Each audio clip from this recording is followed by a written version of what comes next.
হয়তো বা কোনো এক সময় দেখবেন হঠাৎ করে লক্ষ লক্ষ আওয়ামী লীগ রাস্তায় নেমে গেছে। নামলেই তারা সফল হবে আমি এটা বলবো না। দেশে এখনো তীব্র ইসলামিক শক্তি আছে, তাদের কাছে অসংখ্য ক্যাডার আছে। ইসলামিক শক্তি যদি তখন তাদের বিরুদ্ধে নেমে যায়, তাহলে দুটো জিনিস ঘটবে। ইসলামিক শক্তি বাংলাদেশে এক্সপোজ হয়ে গেল, যেটা সারা ওয়ার্ল্ড কিভাবে নিবে ইট টু সি। আরেকটা হচ্ছে গৃহযুদ্ধের পায়তারা হলো। যখন গৃহযুদ্ধের পায়তারা হবে, তখন স্বাভাবিকভাবে অন্যান্য যারা স্টেক হোল্ডার আছে, বিদেশি শক্তি, আমাদের বন্ধু রাষ্ট্রগুলো, সেনাবাহিনী, পুলিশ, তারা রিয়াক্ট করবে, তারা এটাকে ঠেকানোর চেষ্টা করবে। এখন বর্তমান সরকার দেশকে যুদ্ধের দিকে নিয়ে যাবে না শান্তির দিকে নিয়ে যাবে? যদি আপনার কাছে শান্তিপূর্ণ আলোচনা করে সমাধানের পথ থাকে, তাহলে আপনি কেন দেশকে যুদ্ধের দিকে ঠেলে দেবেন? সেটি তো কখনোই কাম্য না। সেটি বর্তমান সরকারকে উপলব্ধি করতে হবে। আর শেখ হাসিনা অতীতে ফিরে আসছিল, 111-এর সময় ফিরে আসছিল, জিয়ার আমলের সময় ফিরে আসছিল, তখনও তার জীবনের ঝুঁকি ছিল। 21শে আগস্ট তাকে বোম মারা হয়েছে, তাকে মেরে ফেলা হতো। মেরে ফেলার পরে তিনি 22শে আগস্টে কিন্তু আবার ঠিকই রাজনীতি করেছেন। তবে হ্যাঁ, অবশ্যই 14 থেকে 24 10 বছরে সরকারের অসংখ্য বিতর্কিত কাজের কারণে আওয়ামী লীগ বা শেখ হাসিনার সেই আগের আদর্শিক অবস্থানটা নাই। তবে তার আদর্শিক অবস্থান হারিয়ে গেছে, রিলেভেন্স হারিয়ে গেছে। তিনি বঙ্গবন্ধুর মেয়ে, আওয়ামী লীগের সব বর্তমানে সভানেত্রী। আওয়ামী লীগ যথেষ্ট জনপ্রিয় একটা দল, এখনো হার্ডকোর দল। সেদিক থেকে চিন্তা করলে আমি মনে করি তার ফিরে আসার সম্ভাবনা প্রবল। তবে তিনি যদি বাহিনী টাইনি নিয়ে একটা হিরোইক ভাবে ঢোকার চেষ্টা করে রোমান্টিসিজমের মাধ্যমে, ওটা তো কাম্য না। তিনি আলোচনার মাধ্যমে ঢুকবেন, সকলে আলোচনার দরজাটা ওপেন করতে হবে, এবং এরপরে তাকে সাবজেক্টে রাখা যেতে পারে, তার ট্রায়াল গুলো হবে। তো আওয়ামী লীগ ঢোকা মানেই তো আওয়ামী লীগ ক্ষমতায় আসে না। আওয়ামী লীগ ভিজিবল হওয়া মানেই তো আওয়ামী লীগ সরকারি দল হওয়া না, বিরোধী দল হওয়া না। আওয়ামী লীগ ভিজিবল হওয়ার অর্থ বর্তমানে আওয়ামী লীগকে একটা রাজনীতি দেওয়া হলো, যাতে তারা অগণতান্ত্রিক, অতি বৈপ্লবিক, অতি রোমান্টিক অ্যাডভার্চারিজম থেকে দূরে থেকে দেশকে সহযোগিতা করে। কিন্তু আপনি যদি তাদেরকে অ্যালাউ না করেন রাজনীতি করতে, আপনি যদি ভোটে তাদেরকে অংশগ্রহণে অ্যালাউ না করেন, তাহলে তাদের দুঃখ সুপ্ত, গেরিলা যুদ্ধ, এগুলো ছাড়া তো আর কিছু করার উপায় থাকবে না। এবং সেটা জন্য তাদেরকে পুরোপুরি দায়ীও করা যাবে না। সেটা আমি মনে করি মাননীয় প্রধানমন্ত্রী এবং তার অ্যাডভাইজাররা অত্যন্ত সুবিবেচনার সাথে বিচার করতে হবে, দেশের স্বার্থে, দেশের মানুষের স্বার্থে। জি। সেন ভাই, আপনি যেটা বলছেন যে আলাপ আলোচনা সমঝোতার পথ ওপেন হওয়া প্রয়োজন।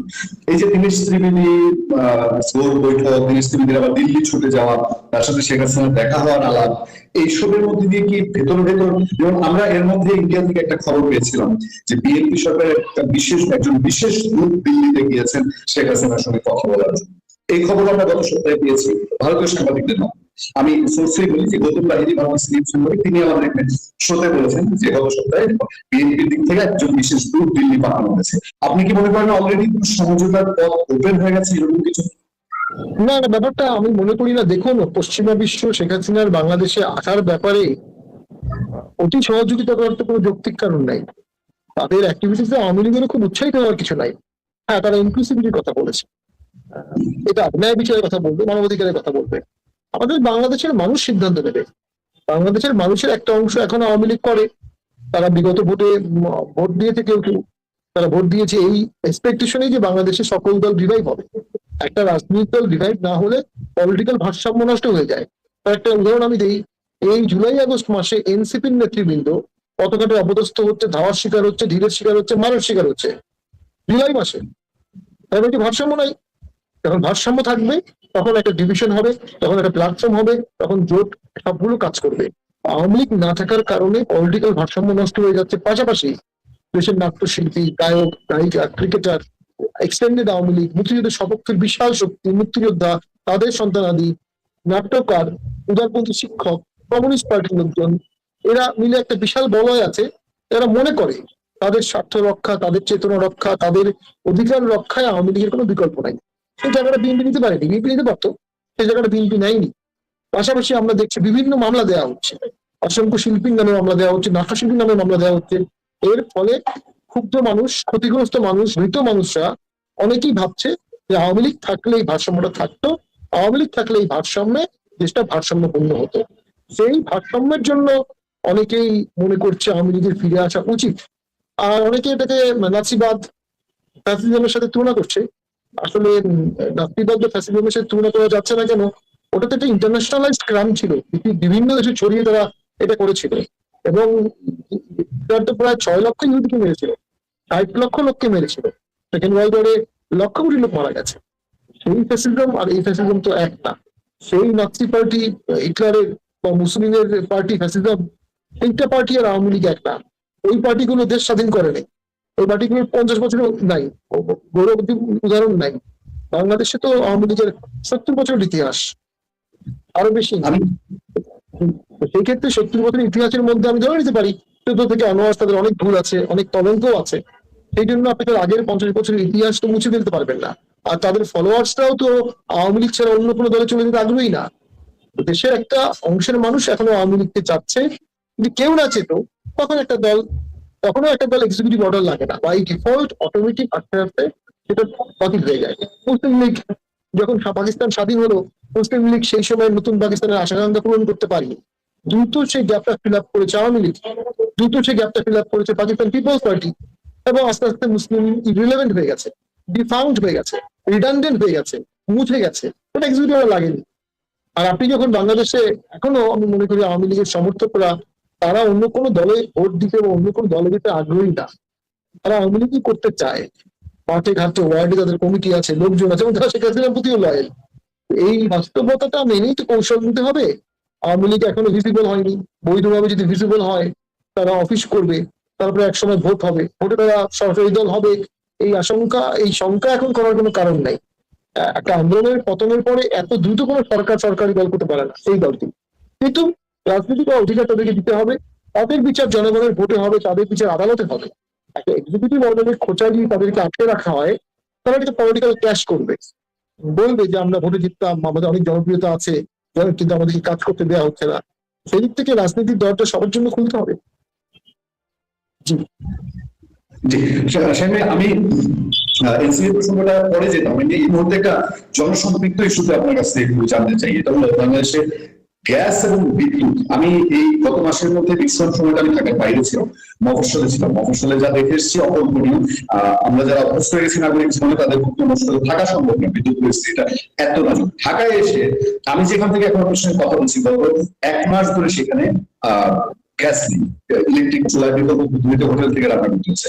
বিএনপি সরকার কি এই দুইটা ক্ষেত্রে আগের দুর্নাম কাঁদে নিচ্ছে বা ব্যর্থতার পরিচয় দিচ্ছে বলে আপনি মনে করেন? এই দুই ক্ষেত্রে গ্যাস গভর্নমেন্ট যখন ক্ষমতায় আসলো তখন ইরান এবং যুক্তরাষ্ট্রের যুদ্ধ শুরু হলো, সেইটা প্রস্তুতি রাখার মতো কোনো উপায় ছিল না। এখন গ্যাসের সংকট হচ্ছে, কারেন্ট থাকছে না, বিদ্যুৎ বিল অনেক বাড়ছে, সামনেও শুনছি এনার্জি প্রাইস বাড়াতে হবে, ইন্টারন্যাশনাল প্রাইস বেড়ে গেলে। যখন আপনি এনার্জির প্রাইস দিচ্ছেন আবার এনার্জি সাপ্লাই দিতে পারছেন না, এটা জনগণের মধ্যে বিভিন্নমুখী একটা ক্ষোভের সৃষ্টি করবে। একটা ক্ষোভ হচ্ছে আপনি অনেক টাকা নিচ্ছেন এনার্জির জন্য, 2 হচ্ছে এনার্জি নিরবিচ্ছিন্ন দিতে পারছেন না, 3 হচ্ছে এনার্জির দাম বাড়ার কারণে ইনফ্লেশন বাড়ে। এই ইনফ্লেশন বাড়লে জনরোষ অনেক বেশি বাড়বে। অলরেডি 8.5% ইনফ্লেশন, এটা দ্রুত 9.5 হবে, ডাবল ডিজিটে চলে যাবে। 10% ইনফ্লেশন হলে আপনার যে আয় হবে সেখান থেকে 10% টাকা চলে যাবে, আপনার আয় বাড়বে না কিন্তু খরচ 10% বেড়ে যাবে। তার মানে আপনার এসেনশিয়াল কমোডিটিসে কাট করতে হবে, এসেনশিয়াল কমোডিটিস একটা এসেনশিয়াল কমোডিটিসে কাট করতে হবে। যদি এসেনশিয়াল কমোডিটিসে কাট করতে হয় তাহলে স্বাভাবিকভাবেই মানুষ ক্ষুব্ধ হবে, আন্দোলনমুখী হবে। তখন যে কোনো রাজনৈতিক দল যে আন্দোলনের ডাক দিবে সেখানে জনসম্পৃক্ততা হবে, সেই আন্দোলন ট্যাকেল করা যে কোনো সরকারের জন্য খুব কষ্টকর হবে। আমরা মনে করি এই সমস্ত সমস্যার একটা সমাধান হতে পারে সকল দলকে রাজনীতি করতে দিলে, অনেকগুলো রাজনৈতিক প্রশ্নের সমাধান হয়ে যাবে। জি সেমি সবশেষ প্রসঙ্গ, আমি আগে আপনি এনসিপির প্রসঙ্গ তুলেছেন। আপনি যেমন শহরের মধ্যে আছেন যে আওয়ামী লীগ ফিরবে, অনেকেই মনে করে, সাধারণ মানুষের ধারণা যে আওয়ামী লীগ ফিরবে, আওয়ামী লীগের জিততেই হবে। ঠিক এরকম ভাবে আপনি যদি বলি যে এনসিপির ভবিষ্যৎ, তাহলে আপনি কি বলবেন? নাম্বার 1। আর নাম্বার 2 হচ্ছে আপনার দল জাতীয় পার্টি। আমরা এখন জানি সারা দেশে, বিশেষ করে উত্তরাঞ্চলে, তারপর কক্সবাজার, চট্টগ্রাম অঞ্চলে, বরিশালে কিছু জায়গায়, বৃহত্তর ময়মনসিংহে জাতীয় পার্টি এখন যে আওয়ামী লীগের যেরকম একটা ভোট ব্যাংক জাতীয় পার্টি আছে, জাতীয় পার্টির ভবিষ্যৎ কি? এটা যদি আমি আপনার কাছে প্রশ্ন রাখি। জি ধন্যবাদ। এই একটু বাইরে একটু থামতে বলেন।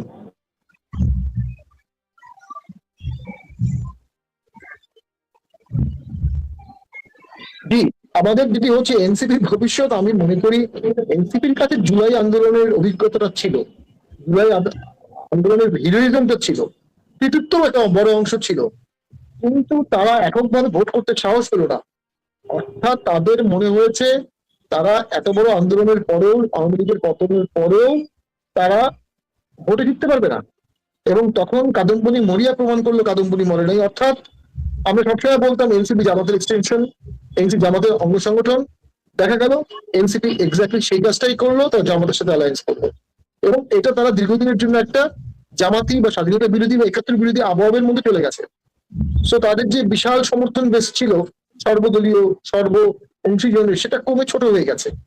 এবং সামনেও সেটা খুব বেশি ভালো হতে পারবে না, কারণ তারা মন্ত্রী ছিল, অনেকে মন্ত্রী হিসেবেও তারা খুব দক্ষতা দেখাতে পারেনি, এমপি হিসেবেও এখনো পার্লামেন্টে বা বক্তব্যে বা তাদের কার্যক্রমে তারা দেখাতে পারেনি।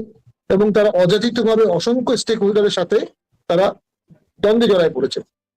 সে কারণে ভবিষ্যতে এনসিপি আমার মনে হয় না খুব বড় কিছু করতে পারবে, খুব ভালো কিছু করতে পারবে। আর বাংলাদেশ সহ পৃথিবীর কোনো দেশেই একটি দল পরপর দুইবার আন্দোলন করতে পারে না। এনসিপির আহ্বানে ডাকে আর কোনো আন্দোলন হবে বলে আমার মনে হয় না। তাদের ডাকে মানুষ আর নামবে না। তবে তারা যদি এখনো শুদ্ধাচার করে, শ্রদ্ধা জানায়, একাত্তরকে শ্রদ্ধা জানায়, অন্যান্য দলকে শ্রদ্ধা জানায়, তাহলে রাজনীতি তারা টিকে যেতে পারে।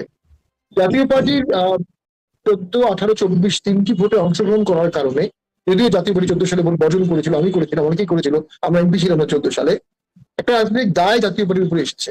তো জাতীয় পার্টি 26-এর ভোটে আবার কিন্তু অংশগ্রহণ করেছে, যে ভোটে আওয়ামী লীগ অংশগ্রহণ করেনি, জাতীয় পার্টি করেছে। কারণ জাতীয় পার্টি তার নিজস্ব রাজনীতি করছে। এবং জাতীয় পার্টি 26-এ বিএনপি এবং জামাত কারোর সাথে জোট করেনি, নিজস্ব এককভাবেই রাজনীতি করেছে, এককভাবেই ভোট করেছে এবং তীব্র ঝুঁকি নিয়ে। এবং জাতীয় পার্টি সেই ঝুঁকির পরে আজকে অবতরণ করে টিকে আছে, দৃশ্যমান আছে, পালিয়ে যায়নি। জাতীয় পার্টি 24-এর আন্দোলনের পরে জাতীয় পার্টির কেউ পালিয়ে যায়নি। অর্থাৎ আমাদের সেই সৎ সাহসটা আছে যে আমরা এমন কিছু করিনি, আমাদের পালিয়ে যেতে হবে। এখন ভবিষ্যৎ বাংলাদেশে যদি আপনি ভবিষ্যৎ সংসদ দেখেন, এদেশে জাতীয় পার্টি আওয়ামী লীগ ছাড়া একটা সংসদ এখন চলছে, 4টি মুখ্য দলের 2টি দল নাই। এটা টেকসই সমস্যা হবে না, বাকি সমাধান হলো না। বাকি যে দলগুলো আছে তারাও প্রকৃত বিরোধী দল হতে পারছে না, প্রকৃত সরকারি দল হতে পারছে না। তাদের মধ্যে আন্ডারস্ট্যান্ডিং আছে, আওয়ামী লীগ প্রশ্নে তারা একমত, হয়তো জাতীয় পার্টি প্রশ্নে একমত। ফলশ্রুতিতে তারা ইভেন্চুয়ালি একটি একটি দল, একটি জোট, একটি কাঠামো, একটি জোট সংসদে আছে। তো আমরা মনে করি ভবিষ্যতে অন্তর্ভুক্তিমূলক সংসদের চাহিদা আসবে এবং সেখানে জাতীয় পার্টির অংশগ্রহণের সুবিধা সমূহ সম্ভাবনা আছে। কারণ জাতীয় পার্টিতে পোল খাওয়া দল, রাষ্ট্র পরিচালনার অভিজ্ঞতা জাতীয় পার্টির আছে।